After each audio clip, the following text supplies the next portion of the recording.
You think you know the You think you know the story of Jonah. A man runs from God. A storm rises. A giant fish swallows him. 3 days later, Jonah gets a second chance. That is the version many people remember. It is simple, strange, almost cartoon-shaped. But the real story of Jonah is sharper than that. It is not mainly about a fish. It is about a prophet who knows God too well and hates what that mercy might mean. The Book of Jonah is only 4 chapters long. You can read it in a few minutes, but inside those 4 chapters is one of the most unsettling questions in the Bible. What happens when God's compassion reaches the person you least want forgiven? Imagine you're standing there at the beginning of Jonah chapter 1. The word of the Lord comes to Jonah, son of Amittai. That name is not random. A prophet named Jonah, son of Amittai, also appears in 2 Kings chapter 14, during the reign of Jeroboam II in the northern kingdom of Israel. That places Jonah's world near the 8th century before Christ, in a time when Israel was politically fragile, and the Assyrian Empire was becoming the great terror to the northeast. That detail matters, because God does not send Jonah to a friendly town. God says, "Go to Nineveh." Nineveh was an Assyrian city on the east bank of the Tigris River, near modern Mosul in Iraq. Archaeologists have uncovered its mounds, including Kuyunjik, and the remains of later Assyrian palaces show a culture proud of power, conquest, and punishment. To an Israelite prophet, Nineveh was not just a foreign city. It was the symbol of an enemy world. So when Jonah hears the command, he does something dramatic. He goes down to Joppa and finds a ship headed for Tarshish. Joppa was a real Mediterranean port, known today as Jaffa. Tarshish was the opposite direction from Nineveh, probably imagined as a far western destination, perhaps connected with Spain or the far edge of the known sea. The story does not need you to know the exact map coordinate. It needs you to feel the direction. God says east. Jonah buys passage west. Why would a prophet run? Is Jonah afraid of Nineveh? Is he afraid of failure? Or is something colder happening inside him? The first surprise is that Jonah is not running because he doubts God. He is running because he believes God. The ship leaves the coast, and a great storm comes down on the sea. The sailors are terrified. Each man cries out to his God. Cargo is thrown into the water. Everything useful becomes disposable when death feels close. And Jonah is below deck, asleep. That detail sounds familiar because another biblical scene later echoes it. A violent storm, frightened sailors, and a sleeping figure in a boat. But in Jonah, the sleeping prophet is not calm faith in human form. He is avoidance. He is the one man on the ship who knows the true source of the storm, and he says nothing until he is forced to speak. The sailors cast lots, an ancient way of seeking divine guidance, and the lot falls on Jonah. They ask him who he is. Where is he from? What has he done? Jonah answers with perfect theology and almost no repentance. He says he is a Hebrew, and that he fears the Lord, the God of heaven, who made the sea and the dry land. Do you hear the irony? Jonah is trying to flee across the sea from the God who made the sea. He is trying to hide on dry land from the God who made dry land. His confession is true, but his life is moving in the opposite direction. The sailors ask what they should do. Jonah tells them to throw him into the sea. At first, they refuse. These pagan sailors, who know almost nothing about Jonah's God, show more compassion than Jonah has shown anyone. They row hard for land. They pray. They do not want innocent blood on their hands. Only when the sea grows worse do they lift Jonah and throw him into the water. Then the storm stops. Jonah sinks, and the famous creature appears. But the Bible does not say whale. The Hebrew phrase in Jonah chapter 1 means great fish. Later tradition often pictured a whale, and children's Bibles made that image unforgettable.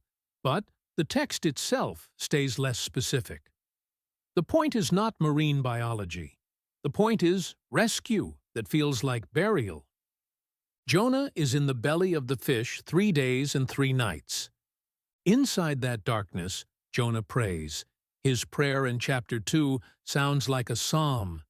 It uses the language of sinking, death, the deep, the roots of the mountains, and the temple. He says salvation belongs to the Lord. It is beautiful. It is also complicated, because Jonah thanks God for saving him, but he still has not said that Nineveh should be saved. He is grateful for mercy when mercy reaches him. The test is what happens when mercy reaches his enemies. The fish vomits Jonah onto dry land. It is not a delicate ending. The prophet who tried to go down into silence is expelled back into the world of obedience. Then Jonah chapter 3 begins almost like chapter 1. The word of the Lord comes to Jonah a second time. Go to Nineveh. This time Jonah goes. Nineveh is described as a great city. The Hebrew can suggest greatness before God, not just size.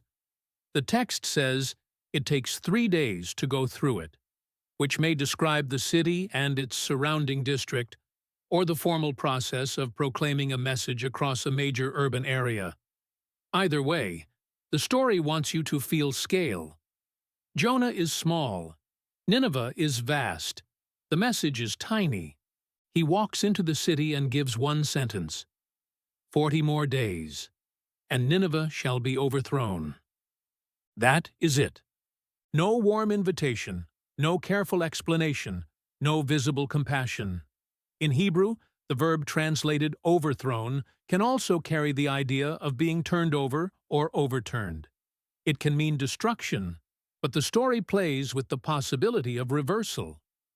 Will Nineveh be overturned by judgment or overturned by repentance?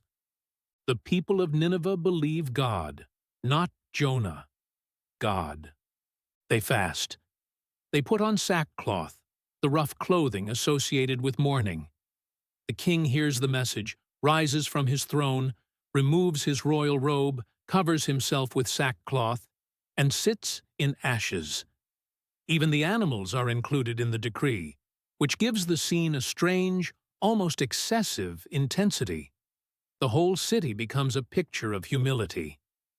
This is where later retellings sometimes rush too fast. The Bible does not say Nineveh became permanently righteous. It does not say Assyria stopped being Assyria forever. The wider biblical story, especially Nahum, still remembers Nineveh as violent and doomed. Jonah is focused on this moment. A guilty city hears a warning and turns. God sees what they do. They turn from their evil way. And God relents from the disaster. That word can trouble people. Does God change his mind? The Bible often speaks of God in relational language so human beings can understand the movement of mercy and judgment. The message of Jonah is not that God is unstable. It is that judgment announced as warning can become mercy when people turn. And Jonah is furious. This is the real center of the story. Not the storm, not the fish, not even Nineveh's repentance. Jonah chapter 4 reveals why he ran in the first place. He prays and finally tells the truth. He says, in effect, this is exactly why he fled to Tarshish. He knew God was gracious and merciful, slow to anger, abounding in steadfast love, and ready to relent from disaster. Those words echo Exodus chapter 34, one of Israel's deepest confessions about God's character. Jonah knows the sacred words. He just does not want them applied to Nineveh. So the problem is not that Jonah misunderstands God.